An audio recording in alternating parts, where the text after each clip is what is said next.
মুতঈম কি মুসলিম ছিল না মুশরিক? সবাই বলতে হবে মুসলিম না মুশরিক।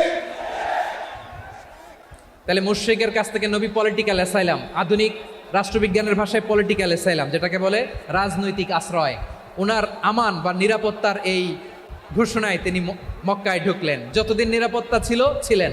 মুতঈম যখন মারা গেল, বিষ্ণু ইসলাম হিজরত করে মদিনায় চলে গেলেন। সুবহানাল্লাহ। কিন্তু মুতঈম যে বিশ্বনবীর উপকার করছে এটা বিশ্বনবী ভুলে নাই। আমাদের অনেকে আছে উপকার করার পরে আর খেয়াল থাকে না, খাওয়ার পরে গলা দিয়ে নামলে আর খেয়াল থাকে না। এরকম আছে না নাই? আমার নবী ভুলে নাই।